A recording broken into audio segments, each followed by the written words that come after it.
Well, today we're finally taking the beast to a show. It's kind of a show, a little underground thing. I guess it's not all that underground. Here in Portland, Oregon. Trying to put as many miles as I can while I'm still within 20 miles of my dad's place. Mostly so that I can catch any defects that happen. For example, 2 weeks ago, I tried to go to the same thing on Sunday. Me and my brother jump in the car and we short something out real quick while changing the belts, and the fusible links were dead. I had to run around, I had to bypass them. I mean, just little things like that, but they're a big deal on the road. Well, not fusible links, but you know, other things can be a big deal on the road. And I'd rather break down here, even if it's catastrophic, than 500 miles in the middle of nowhere. I have to rent a truck, haul it home, because, I mean, if we're talking catastrophic, if the engine block gets toasted, there's nothing I could do. There's no roadside repairs I could do for that. So, again, I don't trust this car, mostly because I've only owned it for X amount of time, you know what I mean? It's barely legal. It's been legal for like a month.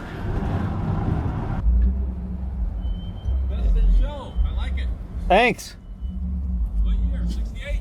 70. 70, All right. Yeah, little turbo scooters. Last thing I want to do is park illegally.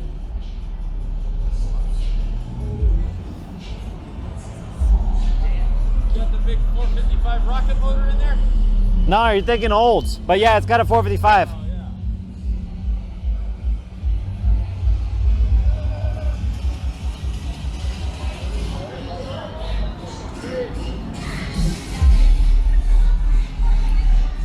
My taillights,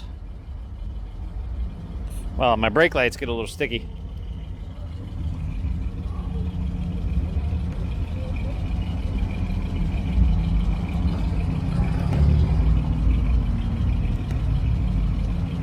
As you can see, that one's on. This one isn't.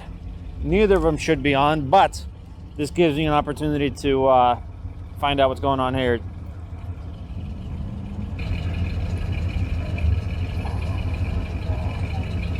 There you go.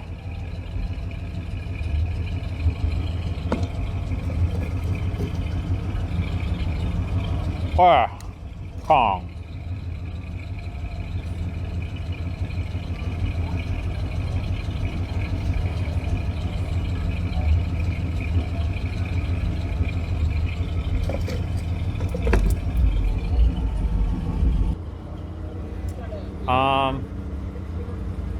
Both of them lit? Both of them brakes?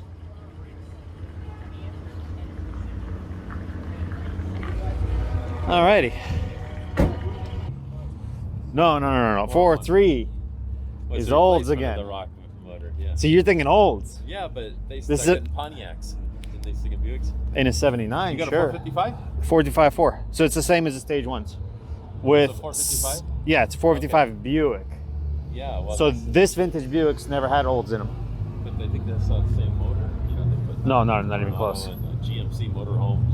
Everything. Oh, the motorhomes maybe. Yeah. But the so the 455 the This is all GM. so the 454 big block was completely different Yeah, from the right. 455 Pontiac, which was completely different from the 455 Olds, Oh, it which was was. completely different Oh. from the 455 Buick. Oh, okay. And of the three, the Pontiac and of the three, the Pontiac's the stoutest design. This had the most factory torque, but it was a very lightweight block. Yeah. So you Let's see. can only push it so far. The 454 Chevy though was the cheapest to build. Ah. Whoop. 63 Wildcat, I think it was. Okay, that would be a I'm trying to remember. I think it said it was a 401 nail hood. Oh. I think the 425 was, or no, the 425 nail head was rated at 445 foot-pounds or Let's see something. what that block looks like there. Yeah, so it's driven on the front. Like the 455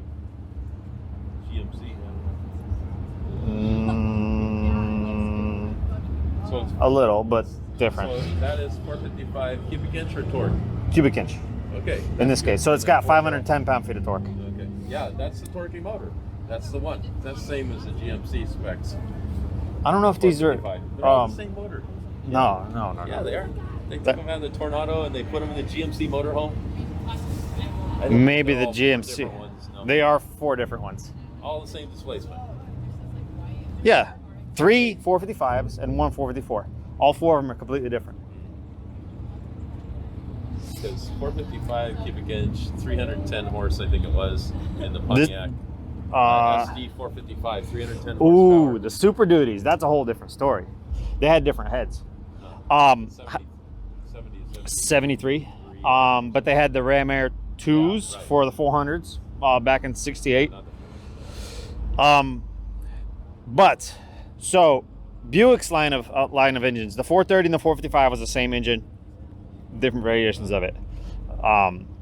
Pontiac's engines, started with the 265, I think. I'm not too sure what the early. The 55 was the first year of the Pontiac. 79 would be the last year. But the Pontiac 45 shared the same dimensions as the 400, the 421s, the 428s, the 389s, the 350, which is really a 354, 326. They were all the same dimensions. So like a set of headers would work for one through the other.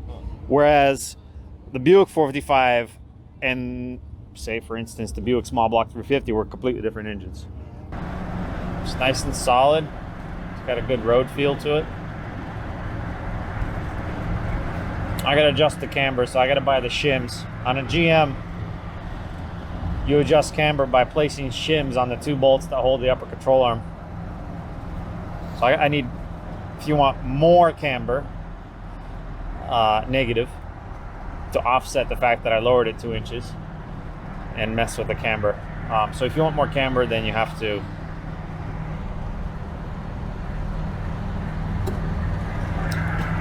add shims.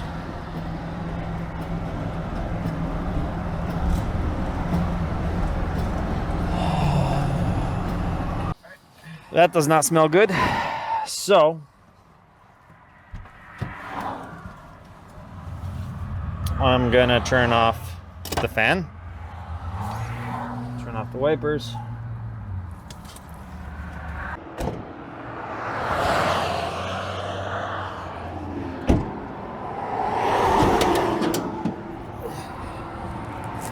Oh!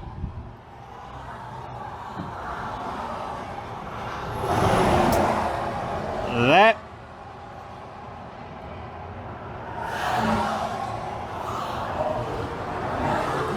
stinker.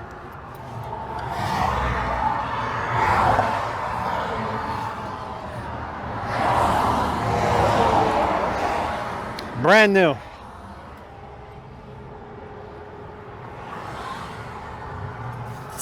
So what had happened was, so this belt for the AC, which I don't even use, jumped over to the next tooth and destroyed, well, it pushed the other belt off. It was like a king of the hill.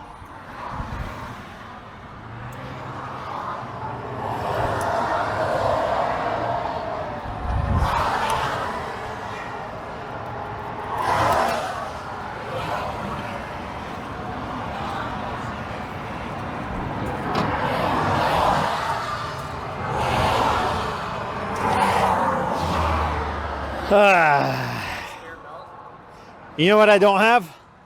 A spare belt. And I really got to go to the bathroom. Well, I mean, I got a belt, but it might not be, we'll see. I got a spare belt for the power steering.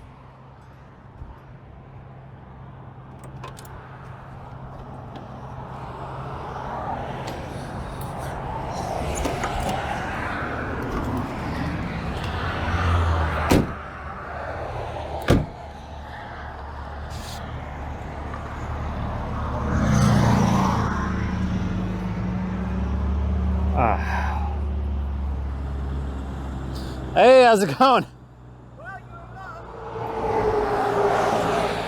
What? You're luck. I'm a mechanic. What's up? I threw a belt. It got completely toasted. So my AC belt I never replaced. Well, here's the thing.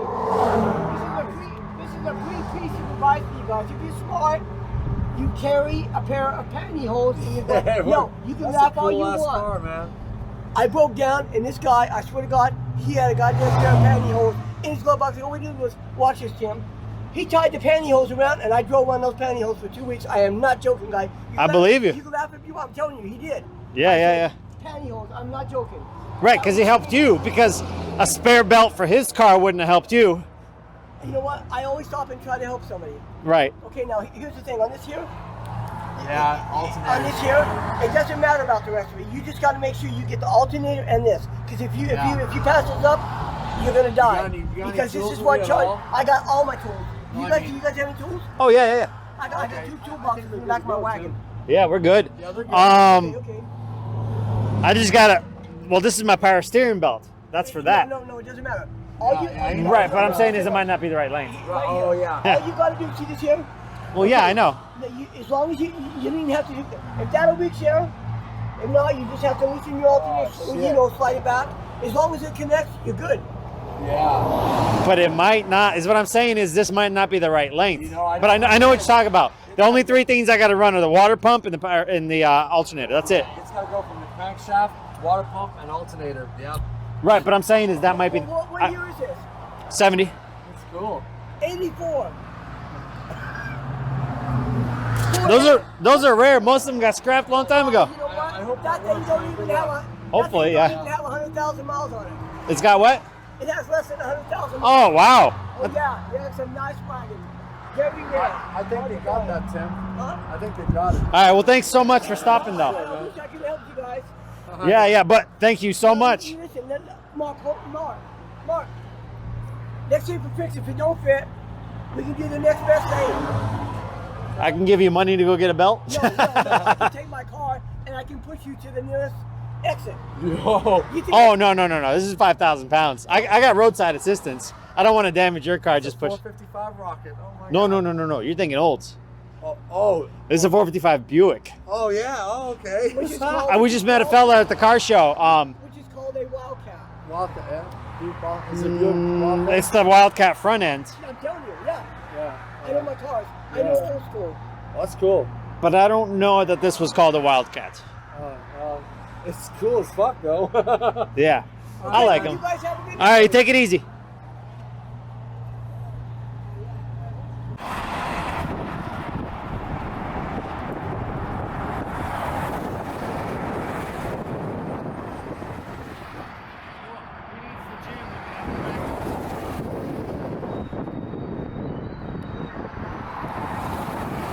That just happens.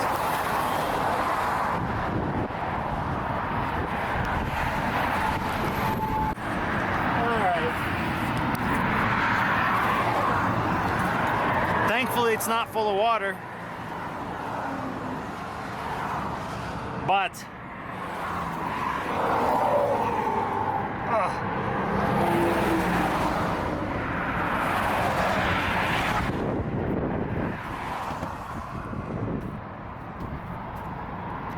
good chance it's locked.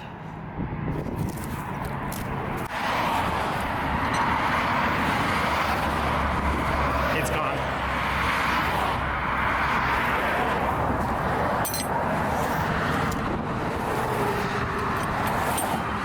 We can come back with Dad later with the hook thing. It's like $4 for the socket. I'll just get another one.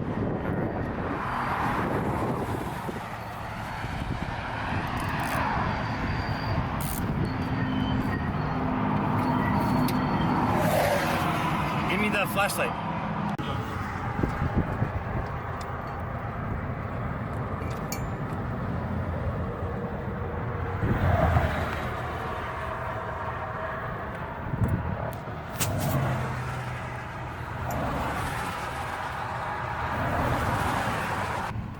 Watch the engine, yell out if anything crazy happens.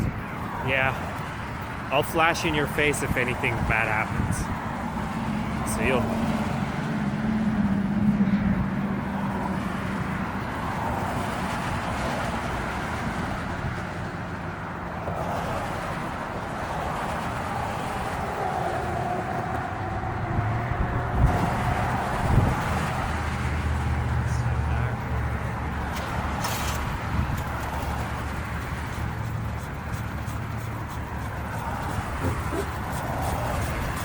Get in, let's go.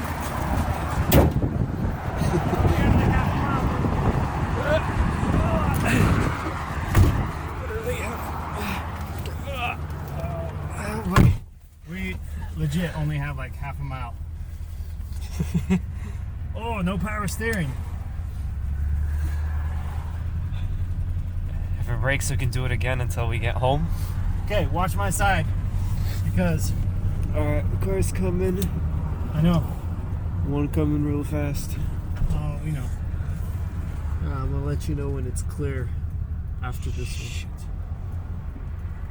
Okay, clear.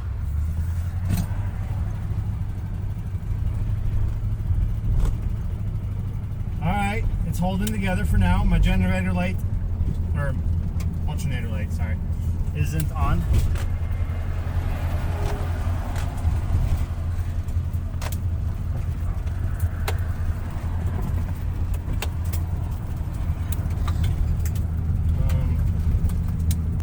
But I am gonna go ahead and blink.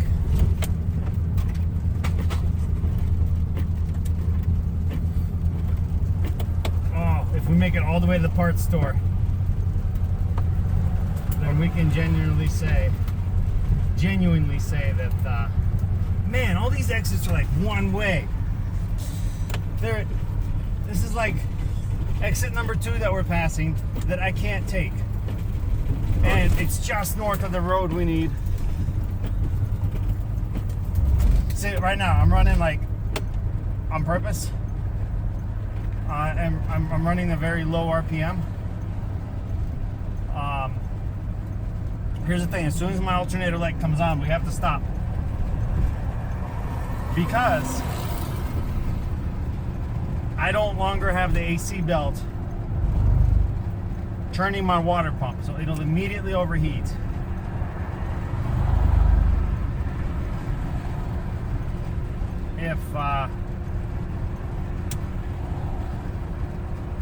If we throw, oh, generator belt.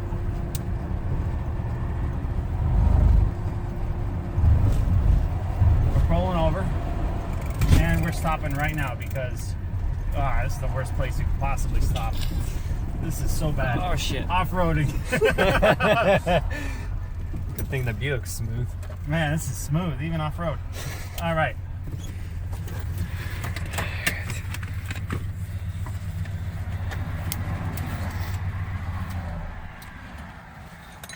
Flashlight.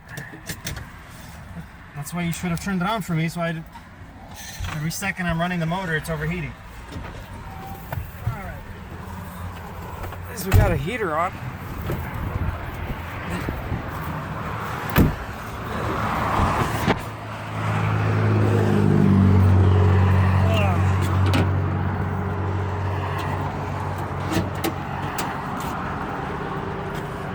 Suck. Oh, wow.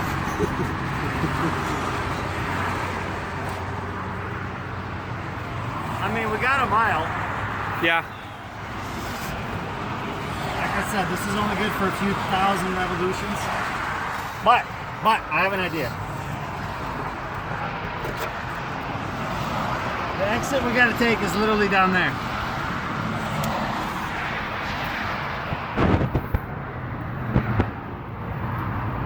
What a mess.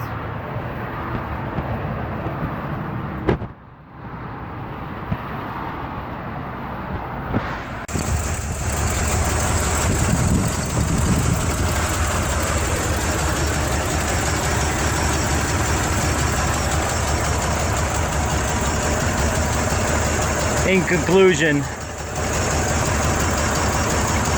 double V-belts are much better.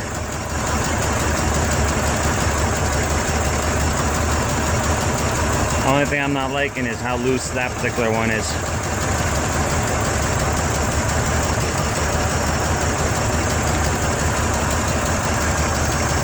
But it lines up from, so the bigger diameter of the AC pulley was how it was able to completely miss the alternator.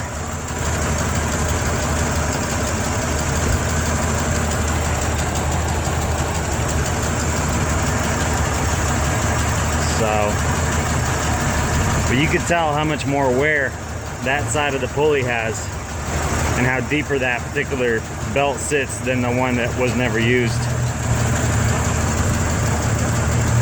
Hopefully it holds together. One of them is tight, the other one is incredibly loose from all the wear.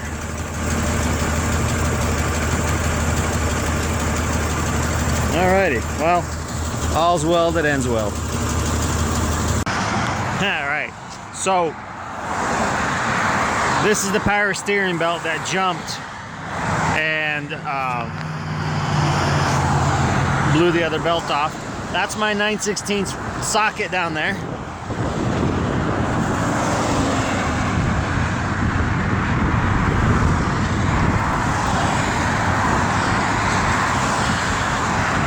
And it's back. Littering is bad, so I figured I'd, you know, pick up my tools.